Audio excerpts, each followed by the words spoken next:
서울 변두리 주택가 골목 깊숙한 곳에 자리 잡은 작은 파스타집이 있습니다. 정인의 파스타라는 소박한 간판이 달린 이 가게는 겉보기엔 평범한 동네 식당이죠. 오후 3시경 점심시간이 지나고 한적해진 가게 안에서는 비발디의 사계 중 봄이 잔잔하게 흘러나오고 있었습니다. 주방 안에서는 50대 초반의 여성이 토마토 소스를 끓이며 조용히 콧노래를 부르고 있었어요. 이정희, 이 가게의 사장이자 유일한 요리사였습니다. 그녀의 손놀림은 매우 능숙했어요. 마치 수십 년간 이탈리아 요리만 해온 사람처럼 말이죠. 실제로 정희는 20대 후반에 이탈리아로 건너가 요리를 배웠습니다. 그곳에서 몇 년을 보낸 후 한국으로 돌아와 이 작은 가게를 열었죠. 사장님, 안녕하세요. 단골 손님인 김할머니가 문을 열고 들어오셨습니다. 정희는 환한 미소를 지으며 앞치마를 두드렸어요. 어머, 할머니 오셨네요. 오늘도 까르보나라 드실 거죠? 그럼요. 우리 사장님이 만든 까르보나라가 세상에서 제일 맛있어요. 정희는 웃으며 주방으로 들어갔습니다.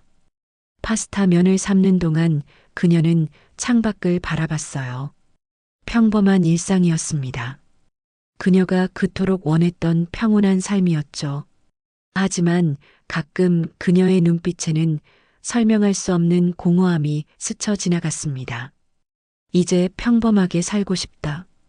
다시는 그 시절로 돌아가고 싶지 않아. 정희는 속으로 중얼거렸습니다. 그녀에게는 아무도 모르는 과거가 있었어요.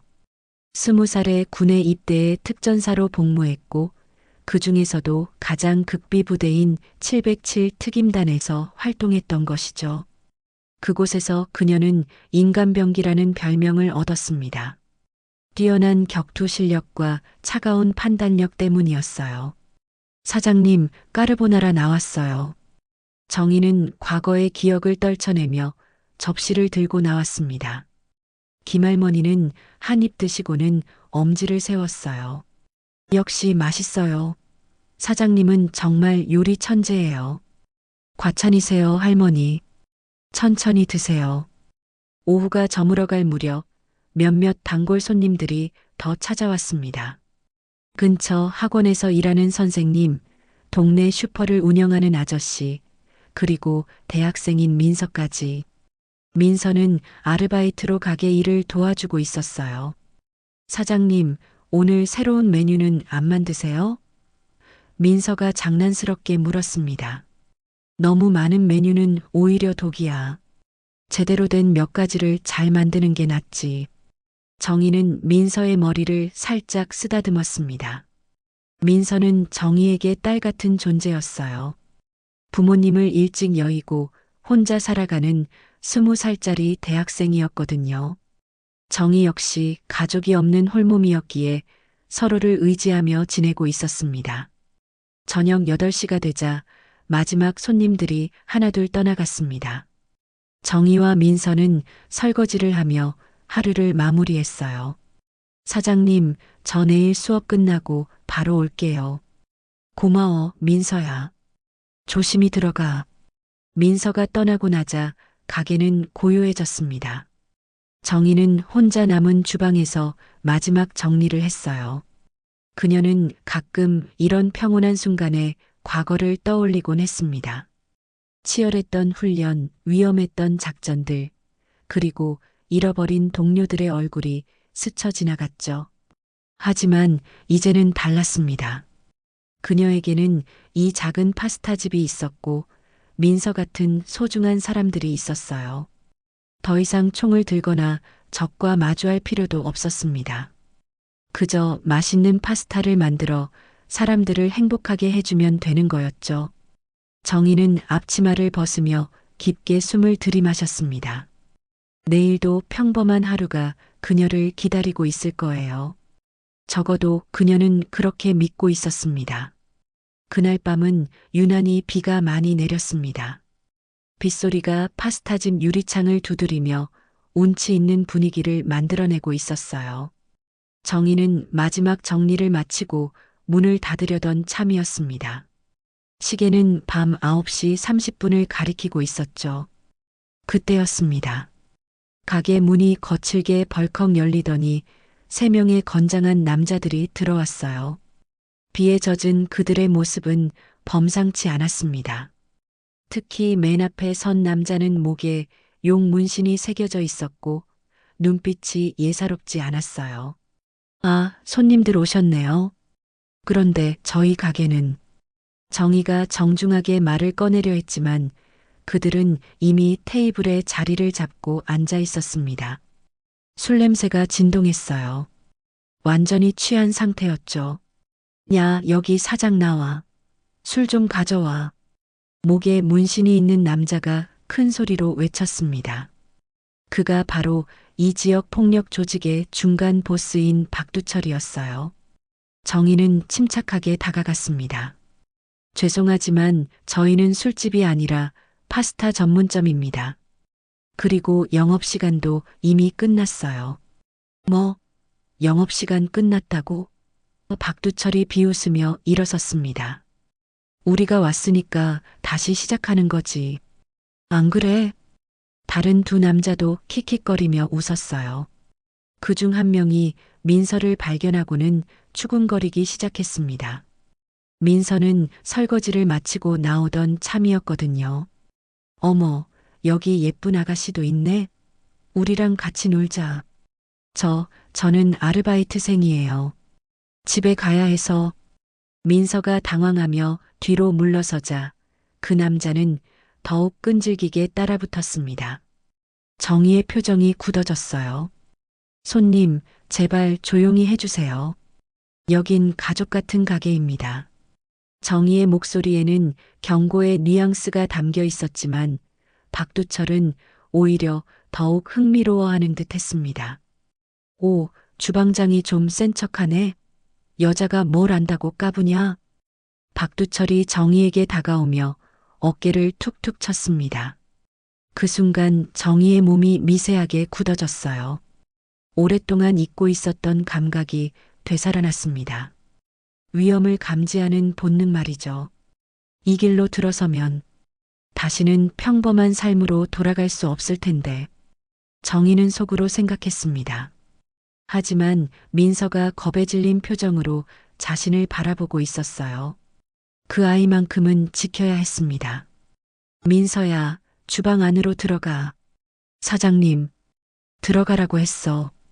정희의 단호한 목소리에 민서는 주방으로 들어갔습니다. 하지만 세 남자 중 한 명이 민서를 따라가려 했어요. 야, 어디 가냐? 우리가 무서워서 도망가는 거야?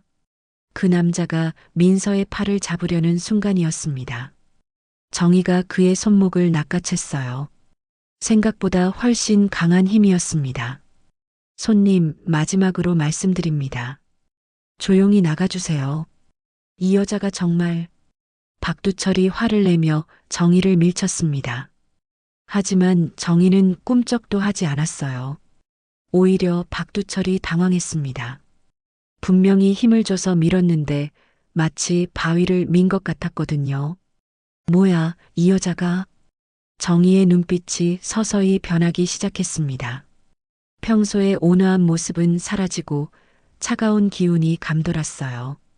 박두철도 본능적으로 뭔가 이상함을 느꼈습니다. 손님들, 정말 마지막 경고입니다. 지금 나가세요. 하지만 술에 취해 제정신이 아닌 그들은 오히려 더욱 거칠어졌습니다.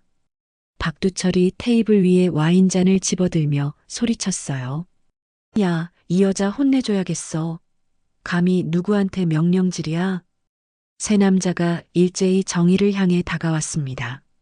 정희는 천천히 뒤로 물러서며 주방 쪽으로 향했어요. 그녀의 손은 미세하게 떨리고 있었습니다. 분노 때문이 아니라 오랫동안 봉인해뒀던 본능이 깨어나고 있기 때문이었죠. 주방에서 민서가 걱정스러운 목소리로 외쳤습니다. 사장님, 경찰을 불러요. 괜찮아, 민서야. 걱정하지 마. 정희의 목소리는 이상하리만큼 평온했습니다. 마치 폭풍 전의 고요함 같았어요. 박두철은 그런 정의의 모습이 더욱 마음에 들지 않았습니다. 야, 끝까지 나대는구나? 좋아, 오늘 제대로 가르쳐 줄게. 그가 정의의 어깨에 손을 올리려던 바로 그 순간이었습니다. 정의의 몸에서 뭔가 다른 기운이 흘러나오기 시작했어요. 마치 잠들어 있던 맹수가 눈을 뜨는 것처럼 말이죠. 가게 안의 분위기가 급변했습니다. 클래식 음악은 여전히 흘러나오고 있었지만 그 사이로 긴장감이 팽팽하게 흘렀어요. 정희는 자신도 모르게 주먹을 쥐었습니다. 박두철의 손이 정희의 어깨에 닿는 순간 시간이 멈춘 것 같았습니다. 정희의 눈빛이 완전히 달라졌어요. 평소에 온화한 파스타집 사장이 아닌 다른 누군가가 그 자리에 서 있는 것 같았습니다. 손 치워. 정희의 목소리는 낮고 차갑게 울렸습니다. 박두철은 순간 등골이 오싹해지는 것을 느꼈어요. 하지만 술기운과 자존심이 그를 더욱 자극했습니다. 뭐, 이 여자가 정말. 박두철이 정희를 세게 밀치려던 바로 그 순간이었습니다. 번개처럼 빠른 정희의 손이 그의 팔을 잡았어요. 그리고 다음 순간 박두철의 몸이 공중에 떠올랐습니다. 으악! 박두철이 바닥에 떨어지며 신음했습니다. 그의 왼팔이 이상한 각도로 꺾여 있었어요. 나머지 두 남자는 갑작스러운 상황에 당황해서 멈춰섰습니다. 형님, 그들이 박두철에게 달려가려 했지만 정희가 그들 앞을 막아섰습니다. 그녀의 움직임은 마치 춤을 추는 것처럼 유연하면서도 치명적이었어요. 뭐야, 이 여자가 뭐야? 두 번째 남자가 주먹을 휘둘렀지만 정희는 몸을 살짝 비켜서 그의 주먹을 피했습니다. 그리고 동시에 그의 다리를 걸어 넘어뜨렸어요. 세 번째 남자는 겁이 나서 뒤로 물러섰습니다. 주방에서는 와인병이 깨지는 소리와 테이블이 넘어가는 소리가 요란하게 들렸습니다. 민서는 주방 문틈으로 상황을 지켜보며 입을 다물지 못했어요. 평소 자상하고 온화했던 사장님의 모습과는 완전히 달랐거든요. 사장님이 저렇게 강하셨나? 정희는 바닥에 쓰러진 두 남자를 내려다보며 천천히 주방으로 걸어갔습니다. 그녀의 발걸음은 여전히 조용했지만 그 안에 담긴 위압감은 엄청났어요. 주방 칼꽂이에서 큰 칼 하나를 뽑아들었습니다. 나가. 정희의 목소리는 감정이 실리지 않은 채 기계적으로 들렸습니다. 칼날이 형광등 불빛에 반사되어 번뜩였어요. 하지만 이것은 위험용일 뿐이었습니다. 정희는 사람을 해치고 싶지 않았거든요. 오늘은 봐줄 테니. 박두철이 부러진 팔을 부여잡고 일어났습니다. 그의 얼굴은 분노와 당황으로 일그러져 있었어요. 이 여자가 감히 빨리 나가라고 했어. 정희가 한 발짝 앞으로 나서자 세 남자는 서둘러 가게 밖으로 도망쳤습니다. 하지만 박두철은 문 앞에서 뒤돌아보며 이를 악물고 속삭였어요. 넌 우리 손의 끝장이야. 곧 다시 온다. 두고 봐. 가게 문이 쾅 닫히고 나자 갑자기 정적이 흘렀습니다.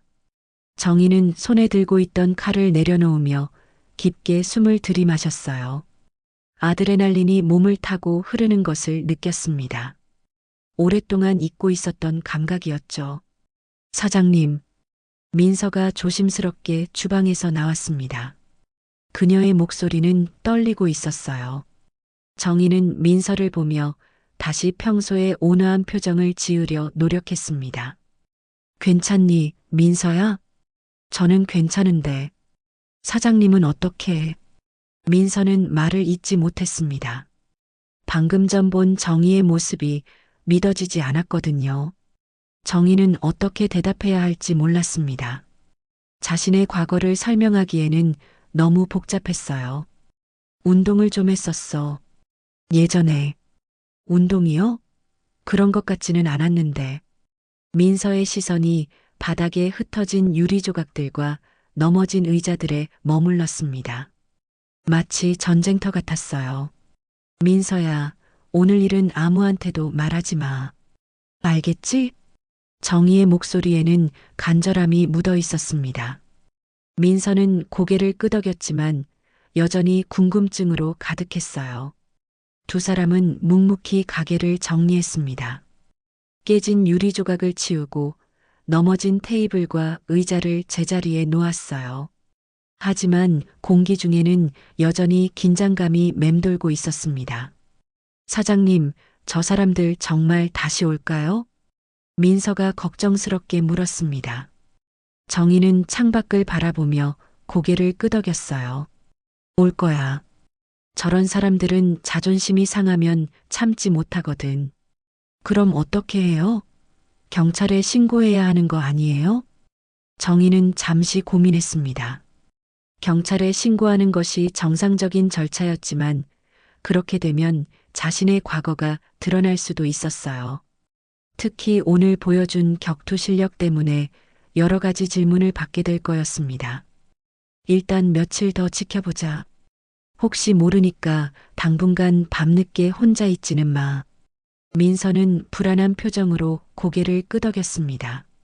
정희 역시 마음이 편치 않았어요. 오늘 일로 인해 평온했던 일상이 흔들리기 시작했거든요. 민서야, 오늘은 일찍 들어가. 내가 마저 정리할게. 혼자 계실 건가요? 위험하지 않을까요? 괜찮아. 걱정하지 마. 민서가 떠나고 나자 정희는 혼자 남았습니다. 그녀는 가게 안을 둘러보며 한숨을 쉬었어요. 평범한 파스타집이었던 이곳이 이제는 전쟁터처럼 느껴졌습니다. 정희는 주방에 앉아 과거를 떠올렸습니다. 707 특임단에서의 치열했던 훈련, 생과 사를 넘나드는 작전들, 그리고 동료들의 얼굴이 하나씩 스쳐 지나갔어요. 그녀는 그 모든 것을 잊고 평범하게 살고 싶었는데 운명은 그녀를 다시 그 길로 이끌고 있는 것 같았습니다. 사흘이 지났습니다. 정희는 평소보다 일찍 가게에 나와 문을 열었어요. 하지만 뭔가 이상했습니다. 가게 앞 유리문에 누군가 칼로 그은 듯한 긁힌 자국이 여러 개 나 있었거든요. 그리고 바닥에는 찢어진 종이 조각들이 흩어져 있었습니다. 정희는 종이 조각들을 주워 맞춰보았습니다. 죽고 싶지 않으면 가게 문 닫아라라는 협박 문구가 적혀 있었어요. 그녀의 표정이 굳어졌습니다. 예상했던 일이었지만 막상 현실이 되니 마음이 무거웠어요. 또 시작됐구나. 정희는 중얼거리며 종이 조각들을 쓰레기통에 버렸습니다. 그리고 유리문에 긁힌 자국을 손으로 만져보았어요. 깊게 패인 흔적들이 박두철 일당의 분노를 그대로 보여주고 있었습니다. 오전 10시경 민서가 가게에 도착했습니다. 그녀는 유리문의 상태를 보고 깜짝 놀랐어요. 사장님, 이게 뭐예요? 누가 이런 짓을? 아마 그 사람들 소행일 거야. 정희는 담담하게 대답했습니다. 하지만 속으로는 걱정이 컸어요. 이제 정말로 평범한 일상으로 돌아갈 수 없을지도 모른다는 생각이 들었거든요. 경찰에 신고해야 하는 거 아니에요? 증거가 없어. 그리고 저런 사람들은 경찰이 와도 꼬리를 자르기 마련이야. 정희는 과거 경험을 바탕으로 말했습니다. 조직폭력배들의 행동 패턴을 너무 잘 알고 있었거든요. 그들은 직접적인 증거를 남기지 않으면서 지속적으로 압박을 가해올 거였습니다. 점심시간이 되자 평소와 다름없이 손님들이 찾아왔습니다. 하지만 정희의 마음은 편치 않았어요. 혹시 민서나 다른 손님들에게 피해가 갈까봐 걱정됐거든요. 오후 3시경 예상치 못한 손님이 찾아왔습니다. 50대 중반의 단정한 남성이었는데 그의 걸음걸이와 자세에서 군인 출신임을 알 수 있었어요. 정희야. 그 남성이 정희의 이름을 부르는 순간 정희는 깜짝 놀라며 뒤돌아봤습니다. 그곳에는 오랫동안 보지 못했던 얼굴이 있었어요. 중호 오빠? 김중호, 정희가 707 특임단에서 함께 복무했던 선배였습니다. 그는 정희보다 2살 위였고 부대에서는 분대장을 맡고 있었어요. 제대 후에는 예비역 장교로 활동하고 있었습니다. 이런 곳에서 만날 줄이야. 내가 파스타집을 한다는 소문은 들었는데 직접 보니까 실감이 나네. 중호는 가게 안을 둘러보며 미소를 지었습니다. 하지만 그의 눈빛은 유리문에 긁힌 자국을 놓치지 않았어요. 어쩐 일로 여기까지? 근처에 일이 있어서 왔다가 내 가게가 여기 있다는 걸 알게 됐어. 그런데 중호는 유리문 쪽을 바라보며 말을 멈췄습니다. 정희도 그의 시선을 따라 문을 봤어요. 뭔가 문제가 있는 것 같은데? 정희는 잠시 망설였습니다. 중호에게 상황을 털어놓을지 고민됐거든요. 하지만 그는 과거 함께 생사고락을 나눈 동료였습니다. 그리고 지금 상황에서는 믿을 만한 사람이 필요했어요. 사실은 정희는 지난 사흘간 있었던 일들을 중호에게 설명했습니다. 박두철 일당의 습격, 그리고 오늘 아침에 발견한 협박 흔적까지 모든 걸 이야기했어요. 중호는 정희의 말을 조용히 들었습니다. 그의 표정은 점점 심각해졌어요. 정희야, 너 아직도 그 눈빛을 가지고 있구나. 무슨 말씀이세요? 며칠 전에 그들과 맞서 싸웠을 때의 눈빛 말이야. 예전 부대에서 작전 중일 때와 똑같아. 중호의 말에 정희는 가슴이 철렁했습니다. 자신도 모르게 과거의 모습이 되살아났다는 뜻이었거든요. 저는 그냥 평범하게 살고 싶어요. 다시는 그런 일에 휘말리고 싶지 않아요. 정희의 목소리에는 간절함이 묻어 있었습니다. 하지만 중호는 고개를 저었어요. 정희야, 내가 원하든 원하지 않든 이미 휘말린 거야. 그리고 저런 놈들은 멈추지 않을 거야. 그럼 어떻게 해야 하죠? 나 이제 평범하게 살고 싶었어. 하지만 저들은 멈추지 않을 거야. 정희는 울먹이는 목소리로 고백했습니다. 그동안 혼자 품고 있던 두려움과 불안이 한꺼번에 터져나왔어요. 중호는 정희의 어깨에 손을 올렸습니다. 정희야, 너 혼자가 아니야. 나도 있고 다른 전우들도 있어. 하지만 이제는 군인이 아니잖아요. 민간인으로서 살아가고 있는데. 그래도 내 안에는 여전히 특전사 정의가 살아있어. 그리고 그 능력은 나쁜 사람들로부터 소중한 것들을 지키는데 사용될 수 있어. 중호는 민서를 바라봤습니다. 민서는 주방에서 설거지를 하며 2사람의 대화를 듣고 있었어요. 내가 지켜야 할 사람들이 있잖아. 저 아이도 그렇고 이 가게를 찾는 사람들도 그렇고. 정희는 중호의 말에 깊이 생각에 잠겼습니다. 평범한 삶을 원했지만 이미 상황은 그녀의 의지와 상관없이 흘러가고 있었어요. 중호 오빠, 저 어떻게 해야 할까요? 일단 준비해야 해. 저들은 분명히 다시 올 거거든. 중호는 일어서며 정희를 바라봤습니다. 그의 눈빛에는 옛 동료에 대한 걱정과 신뢰가 동시에 담겨 있었어요. 내일 다시 올게. 그때까지 조심해. 중호가 떠나고 나자 정희는 혼자 남았습니다. 그녀는 창밖을 바라보며 깊은 한숨을 쉬었어요. 평온했던 일상이 완전히 무너지고 있었습니다. 그날 밤 정희는 좀처럼 잠들 수 없었습니다. 중호의 말이 계속 머릿속을 맴돌았어요. 저들은 분명히 다시 올 거야. 그 말이 예언처럼 느껴졌거든요. 새벽 2시가 넘어서야 겨우 잠이 들었지만 얕은 잠이었습니다. 다음 날 아침 정희는 평소보다 일찍 일어나 가게로 향했습니다. 어젯밤부터 마음 한편에 자리 잡은 불안감 때문이었어요. 가게에 도착해 문을 열려는데 또다시 이상한 점을 발견했습니다. 가게 셔터에 빨간 페인트로 죽음이라는 글자가 크게 적혀 있었어요. 그리고 바닥에는 깨진 유리병 조각들이 흩어져 있었습니다. 정희는 한숨을 쉬며 청소 도구를 가져왔어요. 이제 정말 본격적으로 시작됐구나. 페인트를 지우고 유리 조각을 치우는 동안 정희의 마음은 복잡했습니다. 이런 식으로 계속 괴롭힘을 당할 수는 없었어요. 하지만 대응을 하자니 평범한 삶에서 더욱 멀어질 것 같았습니다. 오전 9시 민서가 가게에 도착했습니다. 그녀는 정희가 청소하는 모습을 보고 깜짝 놀랐어요. 사장님, 또 그 사람들이 왔나요? 그런 것 같아. 밤중에 와서 이런 짓을 한 모양이야. 민서의 얼굴이 창백해졌습니다. 상황이 점점 심각해지고 있다는 걸 느꼈거든요. 사장님, 이제 정말 경찰에 신고해야 하는 거 아니에요? 이런 식으로 계속 당할 수는 없잖아요.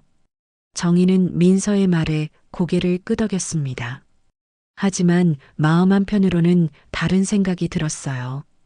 경찰에 신고한다고 해서 박두철 일당이 포기할까요? 오히려 더 교묘하고 위험한 방법을 사용할지도 모르겠다는 생각이 들었습니다. 점심시간이 지나고 오후 2시경에 중호가 약속대로 찾아왔습니다. 그는 가게 앞 셔터를 보더니 표정이 어두워졌어요. 어젯밤에 또 왔구나. 네, 새벽에 와서 이런 짓을 했나 봐요. 중호는 가게 안으로 들어와 주위를 살펴봤습니다. 그의 눈빛은 예사롭지 않았어요. 마치 작전 지역을 정찰하는 군인 같았습니다. 정희야, 이제 더 이상 기다릴 수 없겠어. 저들이 다음에 할 행동을 예측해야 해. 어떤 행동 말씀이세요? 지금까지는 경고 수준이었어. 하지만 내가 굴복하지 않으니까 이제 본격적으로 나설 거야. 중호의 말에 정희와 민서는 긴장했습니다. 그의 표정이 너무 심각했거든요. 그럼 어떻게 해야 하죠? 일단 내 과거 장비들이 어디 있는지 확인해 봐야겠어. 정희는 잠시 망설였습니다.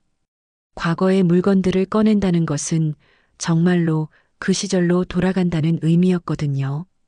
오빠, 저는 정말로. 정희야, 지금은 선택할 시간이 없어. 저들은 이미 선전포고를 한 거야. 중호의 단호한 목소리에 정희는 결국 고개를 끄덕였습니다. 그녀는 민서에게 잠시 혼자 있겠다고 말하고 중호와 함께 가게 뒤편 창고로 향했어요. 창고 한쪽 구석에는 오래된 군용 트렁크가 하나 놓여 있었습니다. 정희는 오랫동안 그 트렁크를 열어보지 않았어요. 열쇠를 찾아 자물쇠를 풀고 뚜껑을 열었습니다. 트렁크 안에는 과거의 흔적들이 고스란히 남아 있었어요. 전술조끼, 야전용 장갑, 그리고 여러 가지 장비들이 정돈되어 들어 있었습니다. 맨 위에는 707 특임단 시절의 사진 한 장이 놓여 있었어요. 아직도 잘 보관하고 있었구나. 중호가 사진을 들여다보며 말했습니다. 사진 속에는 젊은 정희와 중호, 그리고 다른 대원들이 함께 찍혀 있었어요. 모두들 자신감 넘치는 표정이었습니다. 정희는 사진을 보며 과거를 떠올렸습니다. 그때의 자신은 두려움이 없었어요. 어떤 적과 마주해도 당당했고 동료들을 지키기 위해서라면 무엇이든 할 수 있다고 생각했었습니다. 정희야, 너 기억하지? 우리가 마지막 작전을 마치고 부대를 떠날 때 한 말. 무슨 말씀이세요? 우리의 힘은 나쁜 사람들로부터 선량한 사람들을 지키는데 사용되어야 한다고 했잖아. 정희는 그 말을 기억했습니다. 제대하는 날 동료들과 함께 나눈 마지막 대화였어요. 다시는 꺼내지 않으려 했는데 결국 운명이 날 이끌어버리는구나. 정희는 트렁크 안의 장비들을 만지며 중얼거렸습니다. 장갑을 손에 끼워 보니 아직도 손에 딱 맞았어요. 정희야, 이건 운명이 아니야. 선택이야. 내가 소중하게 생각하는 것들을 지키기 위한 선택. 주모는 민서가 일하는 모습을 창문 너머로 바라보며 말했습니다. 저 아이를 봐. 얼마나 순수하고 착한지. 그리고 이 가게를 찾는 손님들도 마찬가지야. 모두 평범하고 선량한 사람들이지. 정희도 민서를 바라봤습니다. 민서는 걱정스러운 표정으로 창고 쪽을 바라보고 있었어요. 저들이 만약 민서에게 해를 가한다면 정희의 목소리가 떨렸습니다. 상상만 해도 끔찍했어요. 그런 일은 일어나지 않을 거야. 왜냐하면 내가 막을 거니까. 주모가 정희의 어깨에 손을 올렸습니다. 정희야, 너 혼자가 아니야. 나도 있고 필요하면 다른 전우들도 부를 수 있어. 우리 아직 싸울 힘이 있어. 정희는 잠시 생각에 잠겼습니다. 평범한 삶을 원했지만 이미 상황은 그녀의 의지와 상관없이 흘러가고 있었어요. 그리고 무엇보다 민서와 손님들을 지켜야 했습니다. 알겠어요, 오빠. 이제 더 이상 도망칠 수 없어. 내 정체를 받아들여야 해. 정희는 결심한 듯 고개를 끄덕였습니다. 주모는 안도의 표정을 지었어요. 그래, 이제 그때의 정희가 돌아왔구나. 두 사람은 트렁크를 다시 닫고 창고에서 나왔습니다. 민서는 두 사람이 나오자 달려왔어요. 사장님, 괜찮으세요? 응, 괜찮아. 이제 정말 괜찮을 거야. 정희의 목소리에는 전에 없던 확신이 담겨 있었습니다. 그날 저녁 정희의 예감은 적중했습니다.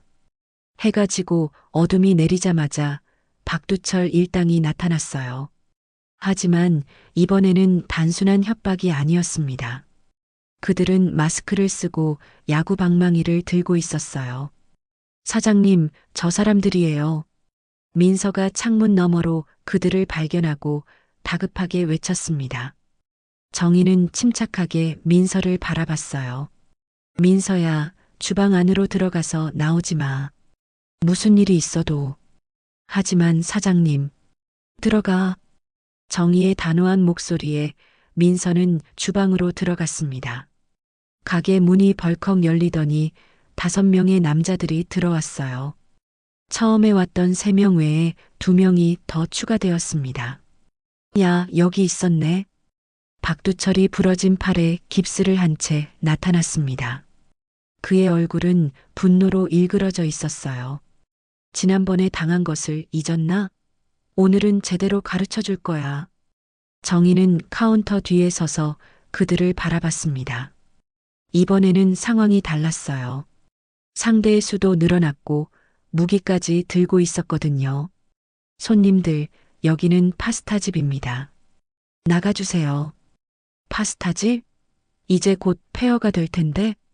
박두철이 비웃으며 손짓했습니다. 다른 4명이 일제히 가게 안으로 쳐들어왔어요. 그들은 테이블과 의자를 마구 부수기 시작했습니다. 그만해. 정희가 소리쳤지만 그들은 멈추지 않았습니다. 오히려 더욱 난폭하게 가게를 부수기 시작했어요. 정희가 공들여 꾸민 인테리어가 순식간에 엉망이 되었습니다. 민서야, 괜찮니? 정희가 주방 쪽을 향해 외쳤습니다. 주방에서는 민서의 작은 대답이 들려왔어요. 네, 괜찮아요. 하지만 박두철 중 한 명이 민서의 목소리를 듣고 주방으로 향했습니다. 정희의 얼굴이 굳어졌어요. 거기서 정희가 그 남자 앞을 막아섰습니다. 하지만 다른 2명이 정희를 양쪽에서 붙잡았어요. 이제 끝이야, 여자. 박두철이 야구 방망이를 들고 정희에게 다가왔습니다. 하지만 그 순간 정희의 눈빛이 완전히 달라졌어요. 지난번과는 차원이 다른 차가운 기운이 흘러나왔습니다. 손 놓으라고 했어. 정희의 목소리는 얼음처럼 차갔습니다. 그녀를 붙잡고 있던 2 남자가 순간 주춤했어요. 그 틈을 놓치지 않고 정희가 움직였습니다. 순식간에 오른쪽 남자의 팔을 꺾어버렸고 동시에 왼쪽 남자의 다리를 차서 넘어뜨렸어요. 2 남자가 바닥에 쓰러지며 신음했습니다. 뭐야, 이 여자가. 박두철이 당황하며 방망이를 휘둘렀습니다. 하지만 정희는 몸을 낮춰 방망이를 피하고 박두철의 복부에 주먹을 꽂아 넣었어요. 으악! 박두철이 바닥에 굴러떨어졌습니다. 나머지 두 명도 겁을 먹고 뒤로 물러섰어요. 주방에 있는 아이에게 손대지 마. 정희가 천천히 일어서며 말했습니다. 하지만 박두철은 포기하지 않았어요. 그는 바닥에서 일어나며 휴대폰을 꺼냈습니다. 야, 너 박두철이 누군지 알아? 나는 이 지역 조직의 간부야. 그래서 내가 한 통화만 하면 내 과거가 세상에 다 까발려져. 너 707 특임단 출신이지? 정희의 표정이 굳어졌습니다. 박두철이 자신의 과거를 알고 있다는 것이었어요. 놀랐지? 우리가 너에 대해 조사 안 했을 것 같아? 이정희, 나이 52살, 707 특임단 출신, 별명은 인간병기. 박두철의 말에 정희는 충격을 받았습니다. 그들이 자신의 과거를 파헤쳤다는 것이었거든요. 평범한 삶, 이제 끝났어. 내가 이 사실을 세상에 알리면 내가 살던 조용한 일상은 완전히 망가질 거야. 정희의 손이 떨렸습니다. 자신의 과거가 알려지면 민서를 비롯해 주변 사람들에게 피해가 갈 수도 있었어요. 그리고 저 아이도 마찬가지야. 박두철이 주방을 가리키며 소리쳤습니다. 그 순간 주방에서 민서의 비명이 들려왔어요. 으악! 사장님! 주방으로 들어갔던 남자가 민서를 끌고 나왔습니다. 민서의 팔에는 피가 흘러내리고 있었어요. 민서야. 정희가 절규했습니다. 그녀의 마음 깊은 곳에서 뭔가 터져나오는 것을 느꼈어요. 분노와 살기가 온몸을 타고 흘렀습니다. 놔줘. 정희가 민서를 붙잡고 있는 남자에게 달려갔습니다. 하지만 박두철이 다시 방망이를 들고 그녀를 막아섰어요. 이제 알겠어? 우리한테 맞서면 어떻게 되는지. 박두철이 승리감에 찬 표정으로 웃었습니다. 내 정체도 세상에 알려질 거고 이 아이도 다칠 거야. 그래도 계속 버틸 거야? 정희의 온몸이 떨렸습니다. 분노와 절망이 뒤섞인 감정이 그녀를 압도했어요. 하지만 민서의 상처를 보는 순간 그녀 안에 무언가가 완전히 깨어났습니다. 민서에게 손대지 마. 정희의 목소리는 지옥에서 올라온 것 같았습니다. 그녀의 눈빛에는 살기가 가득했어요. 왜? 뭘 할 건데? 박두철이 도발하듯 말했습니다. 하지만 그 순간 정희가 움직였어요. 번개보다 빠른 속도로 박두철에게 달려가서 방망이를 빼앗아 버렸습니다. 이제 끝이야. 정희의 얼굴에는 냉혹한 표정이 떠올랐습니다. 707 특임단의 인간병기가 완전히 깨어난 순간이었어요. 민서는 정희의 모습을 보며 두려움과 안도감을 동시에 느꼈습니다. 평소에 자상한 사장님이 아닌 전혀 다른 사람이 그 자리에 서 있었거든요. 바깥에서는 경찰차 사이렌 소리가 들려오기 시작했습니다. 누군가 신고를 한 것 같았어요. 경찰차 사이렌 소리가 점점 가까워지고 있었지만 정희에게는 그런 것이 전혀 들리지 않았습니다. 그녀의 머릿속에는 오직 한 가지 생각뿐이었어요. 민서를 구하고 이 모든 것을 끝내야 한다는 것 말이죠. 경찰이 와도 소용없어. 우리는 증거를 남기지 않거든. 박두철이 여전히 허세를 부렸지만 그의 목소리에는 떨림이 섞여 있었습니다. 정희의 눈빛이 너무 무서웠거든요. 증거. 정희가 차갑게 웃었습니다. 그녀는 주머니에서 휴대폰을 꺼내 화면을 박두철에게 보여줬어요. 녹음 앱이 작동 중이었습니다. 내가 내 과거를 까발리겠다고 한 말, 민서를 위협한 말, 모두 녹음되어 있어. 박두철의 얼굴이 창백해졌습니다. 하지만 그는 아직 포기하지 않았어요. 그래도 늦었어. 이미 이 아이는 다쳤고 내 정체도 우리가 알고 있으니까. 그 말과 함께 박두철이 손짓하자 민서를 붙잡고 있던 남자가 그녀를 더 세게 움켜쥐었습니다. 민서가 고통스러워하며 신음했어요. 아! 그 순간 정희 안에 무언가가 완전히 폭발했습니다. 707 특임단에서 단련된 모든 기술과 본능이 한꺼번에 되살아났어요. 정희는 바닥에 굴러다니던 와인병 하나를 집어들었습니다. 그리고 정확한 각도로 던져서 민서를 붙잡고 있던 남자의 손목을 맞췄어요. 으악! 남자가 손을 놓으며 뒤로 물러섰습니다. 민서는 그 틈에 정희 쪽으로 달려왔어요. 사장님, 괜찮니, 민서야? 정희가 민서를 자신의 뒤로 숨기며 상처를 확인했습니다. 다행히 깊지 않은 찰과상이었어요. 이제 정말 화났어. 정희가 박두철을 향해 다가갔습니다. 그녀의 걸음걸음마다 위압감이 배어나왔어요. 박두철도 본능적으로 위험을 느꼈습니다. 야들아, 모두 덤벼. 박두철의 명령에 나머지 4명이 일제히 정희에게 달려들었습니다. 하지만 정희는 전혀 당황하지 않았어요. 오히려 입가에 차가운 미소를 띄었습니다. 첫 번째 남자가 주먹을 휘두르자 정희는 몸을 틀어서 피하며 그의 팔을 잡아 던져버렸어요. 남자는 테이블에 부딪히며 쓰러졌습니다.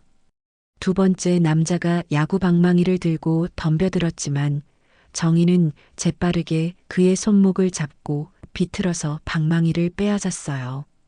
그리고 그 방망이로 남자의 다리를 쳐서 넘어뜨렸습니다. 뭐야, 이 여자가 괴물이야. 세 번째 남자가 겁에 질려 소리쳤습니다. 하지만 이미 늦었어요.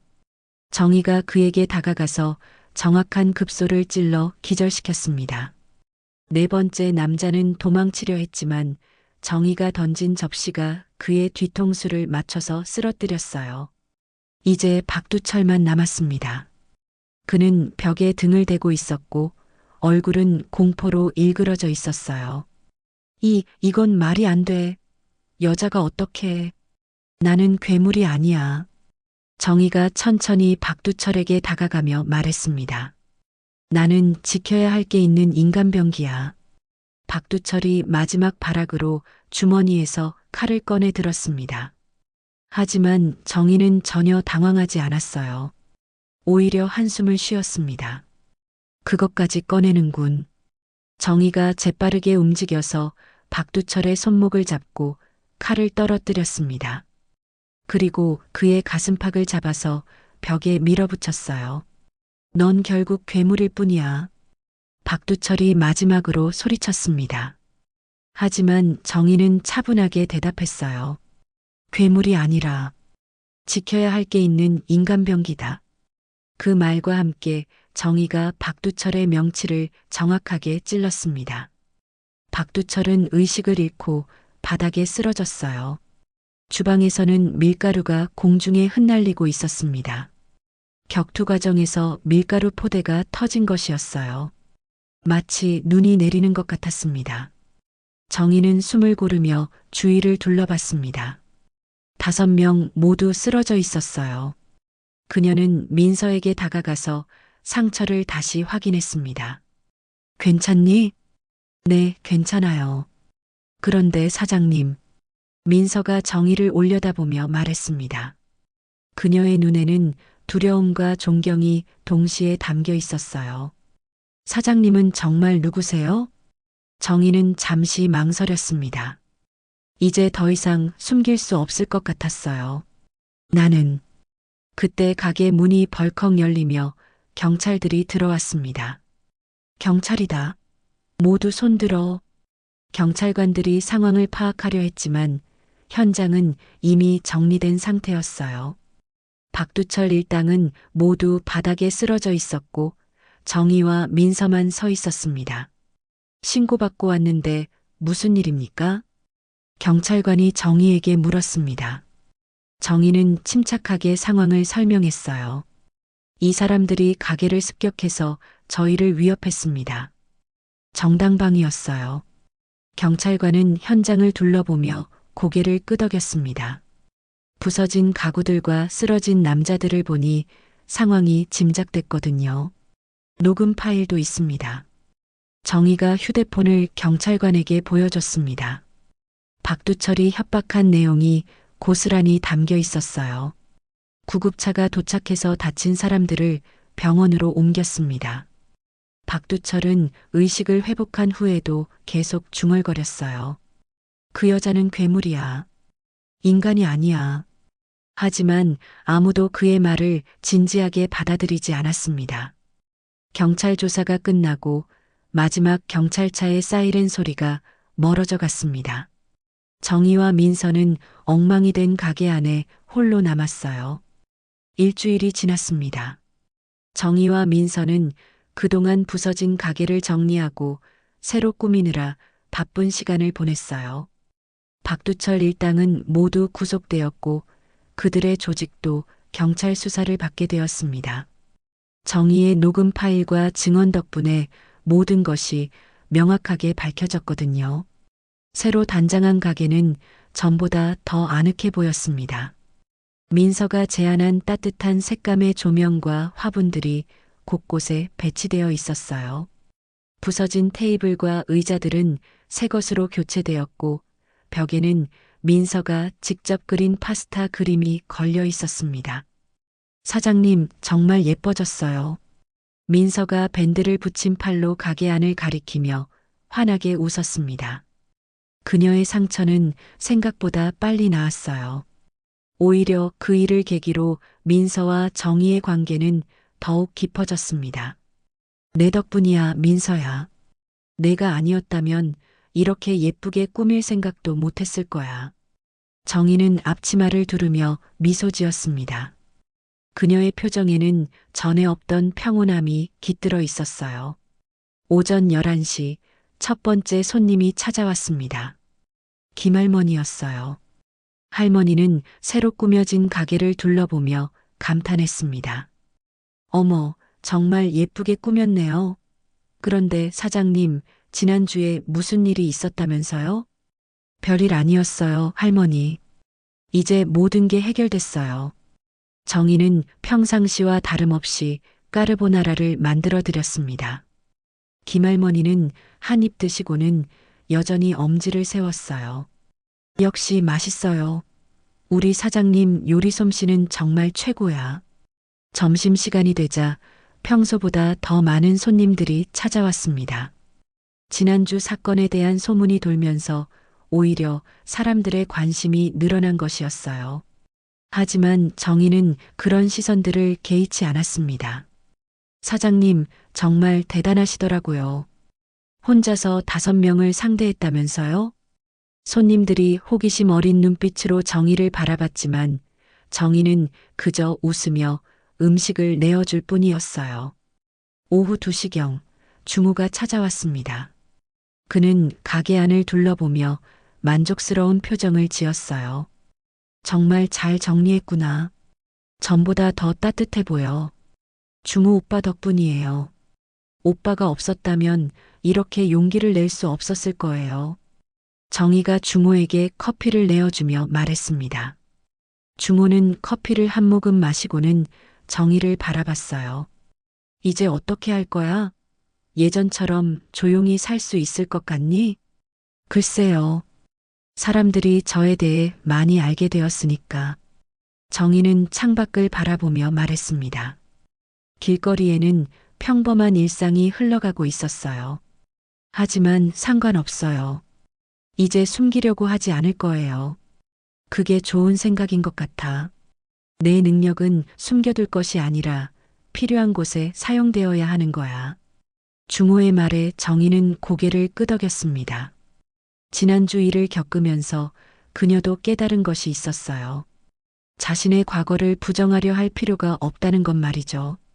저녁 시간이 되자 마지막 손님들이 하나둘 떠나갔습니다. 정희와 민서는 함께 설거지를 하며 하루를 마무리했어요. 사장님, 응? 저 그때 정말 무서웠어요. 하지만 동시에 안심도 됐어요. 민서가 접시를 닦으며 조심스럽게 말했습니다. 왜? 사장님이 저를 지켜주고 있다는 걸 알았거든요. 아무리 무서운 사람들이 와도 사장님이 계시면 괜찮을 것 같아요. 정희는 민서의 말에 마음이 따뜻해졌습니다. 그동안 자신의 과거 때문에 민서가 위험에 빠질까봐 걱정했는데 오히려 민서는 그것을 든든함으로 받아들이고 있었어요. 민서야, 고마워. 뭐가요? 내 곁에 있어줘서. 그리고 내 정체를 알게 되었는데도 변하지 않아서. 민서는 환하게 웃으며 정희의 어깨에 기댔습니다. 사장님은 사장님이에요. 과거가 어떻든 지금의 사장님은 제가 아는 따뜻하고 자상한 사장님이거든요. 밤 9시 가게 문을 닫을 시간이 되었습니다. 정희는 마지막 정리를 하며 하루를 돌아봤어요. 예전과 달리 마음이 편안했습니다. 더 이상 과거를 숨기거나 두려워할 필요가 없었거든요. 사장님, 내일 또 올게요. 민서가 손을 흔들며 집으로 향했습니다. 정희는 그런 민서의 모습을 보며 미소 지었어요. 홀로 남은 가게에서 정희는 창밖을 바라봤습니다. 평범한 동네 풍경이 펼쳐져 있었어요. 지나가는 사람들, 불 켜진 집들, 그리고 저 멀리서 들려오는 일상의 소음들까지. 나는 여전히 인간병기일지도 모른다. 하지만 이제 이곳을 지키는 게 나의 전장이다. 정희는 속으로 중얼거렸습니다. 더 이상 과거의 자신을 부정하지 않기로 했어요. 대신 그 능력을 소중한 것들을 지키는데 사용하기로 했습니다. 가게 불을 끄고 나오며 정희는 간판을 올려다봤습니다. 정인의 파스타라는 소박한 간판 밑에 새로운 문구가 하나 더 추가되어 있었어요. 민서가 몰래 붙여둔 것이었습니다. 사랑과 용기는 어디서든 피어난다. 정희는 그 문구를 보며 따뜻한 미소를 지었습니다. 내일도 이 작은 파스타 집에는 평범하지만 소중한 일상이 계속될 거였어요. 그리고 정희는 그 일상을 지키는 든든한 수호자가 되어 있을 것입니다. 멀리서 야경의 불빛들이 반짝이고 있었습니다.